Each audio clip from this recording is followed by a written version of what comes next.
expressing my personal encounter with Vietnam. I grew up in the generation, unlike Prime Minister Duc Son, who is much younger, at the height of the struggle for liberation of Vietnam. And we were very supportive. We were that generation that kept on with that slogan, Ho, Ho, Ho, Ho Chi Minh.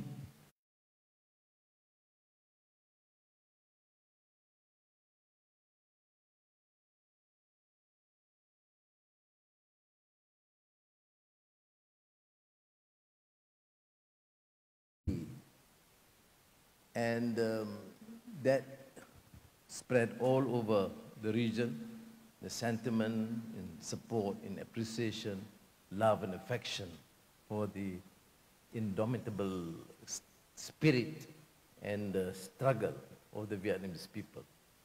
And I've said to Prime Minister that in the next visit, I would love to go to Dien Bien Phu, because that's a symbol of the brilliance, guerrilla warfare and the strategy of a relatively small military force defeating the colonial giant.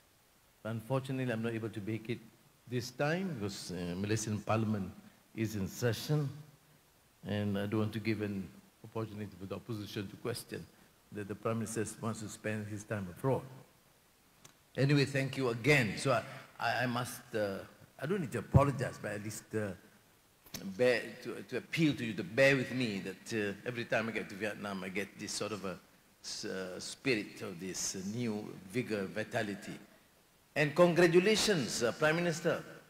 You have even surpassed Malaysia into your phenomenal growth of 7%.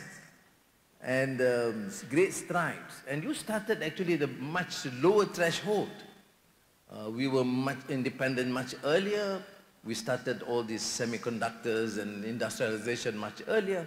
But in a short span, Vietnam has shown your relentless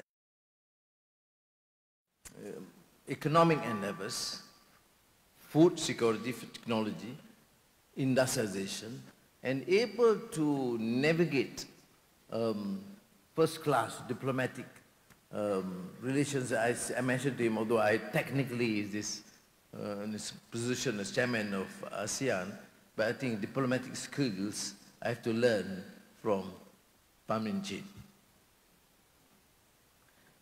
So thank you also to Diplomatic Academy of Vietnam for convening the second series of ASEAN Future Forum.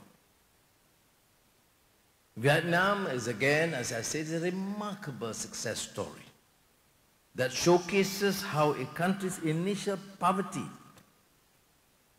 is no stumbling to wealth creation and economic growth. Correct policy prescription, strong in governance and anti-corruption measures to promote a progressive and modern economy. And we have seen this remarkable success in terms of poverty eradication and uplifting the welfare of the masses. But we are now in the geopolitical inflection point. Various global disruptions that we have experienced in the last decade are the new normal, highlighting the fragility of the global order and existing structures that underpin it. That's precisely the reason why such forums are not only relevant but very critical to get the great minds in the region to reflect and share their views. Now, divergence may be economic, historical, ideological, security-driven. Some have seized on by populists for their own ends.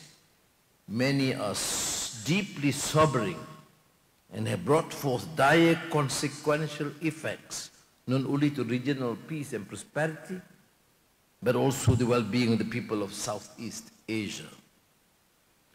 In this era of division and rivalry, ASEAN must shine as a beacon of hope, fostering a sustainable, harmonious, and economically dynamic region. I've said it in my encounters throughout the world. And my dear friend, Ramos Horta, we, at least between Malaysia and Vietnam, and many of our friends, would certainly hope to welcome you this year as a full member of ASEAN.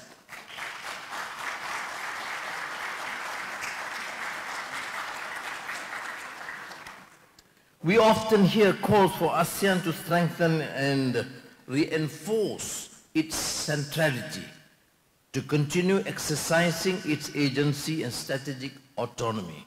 However, ASEAN must always bear in mind that centrality is not a right, but a privilege that has to be earned and re-earned in the context of changing contingencies. Our centrality counts for little when there is no cohesion among member states, when we let internal differences and priorities divide us. That's why I reiterate, we are very fortunate because we are in the region which is the most peaceful in the world, and we're the region which is fastest growing economy in the world. And our relations between leaders, like my personal relations with Prime Minister Pham Minh Chinh, and many of my colleagues in Thailand, Laos, Cambodia, Singapore, Indonesia, Philippines, Brunei, for example, are outstanding. We have these direct exchanges, sometimes a bit too much, particularly from Prime Minister Pham Minh Chinh. He harasses me a bit too much, but that is the price of a strong bond of relationship and brotherhood. So I thank you very much, Prime Minister. I told him we are in the midst of a very important debate in Parliament. I appealed to him, I said, Parliament is in full session and there was the end. But he said, no, Anwar, you are chairman of ASEAN, you are my friend and brother, you have to come. So he just instructs friends like that. What choice do I have? So thank you. But that reflects that sort of comradeship which I think, without exaggeration, is unrivaled elsewhere as a regional grouping, based on working together and trust and wanting to enrich one another. We discussed there are issues and areas where Vietnam excel, and some areas that we excel. And our decision was to share. We talk about Timor-Leste, which comes, much later. And we say, look, we will work together and assist them, facilitate the entry, accelerate the process. And that is the spirit, I think, that is a bond that which we will shape, and we say, inshallah, God willing, the future of ASEAN. That's why we say no country should be left behind. When we talk about energy transition, we talk about digitalization, we are talking about the ASEAN community. While raising the regional floor on economic development is vital, we must also strive to elevate the developmental ceiling of our region. Building a robust and resilient supply chain ecosystem within the region is imperative to withstand looming geostrategic challenges. Markets in developed nations are increasingly prioritizing sustainability, and ASEAN must adapt to such trends to maintain its relevance in global trade. Malaysia, guided by the Malaysia Madani framework, stands ready to work together for change, for renewed efforts in green investments ranging from regenerative agriculture, solar energy, electric vehicles, and green infrastructure.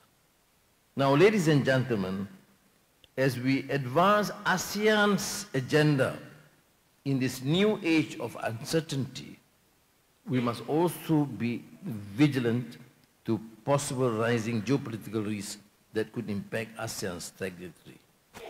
Now, the ongoing trade tensions between United States and China, including the recent tariffs imposed by Washington and its counter-tariffs by those on the receiving end, present both as opportunities and challenges.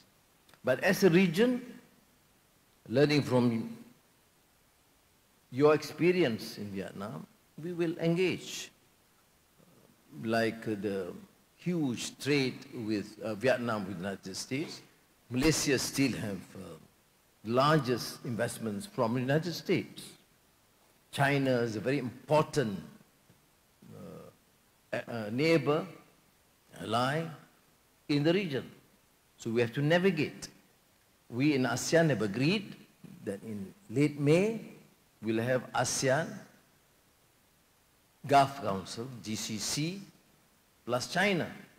But prior to that, the foreign ministers have agreed that ASEAN should immediately engage with the United States and calling for an ASEAN-United States summit. So we take a very pragmatic view to engage and trade and treat countries, major, big countries, the superpowers, and the smaller countries as our partners in this endeavor. Because we realize that over-independence in any one market or industry would leave us vulnerable to external attacks. Now, given the present and future realities that we face,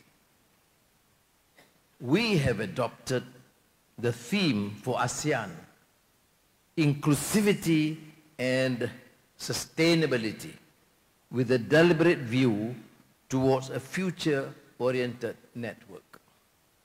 It is a theme that finds great resonance with this conference and reflects a pivotal moment in history for both ASEAN and the world at large, a moment marked by profound uncertainty and rapid change.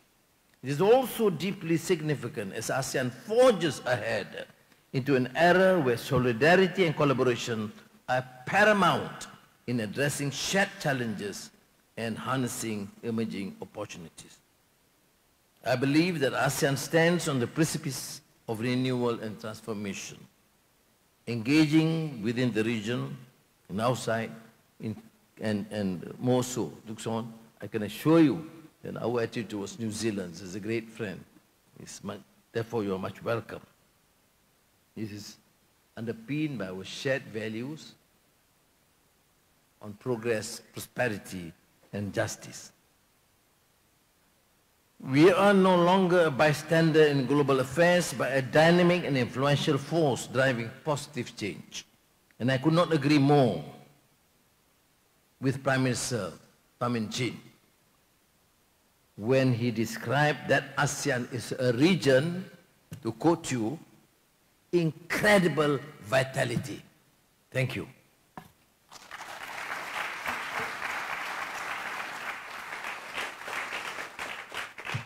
Thank you very much, Prime Minister. Thank you very much for such an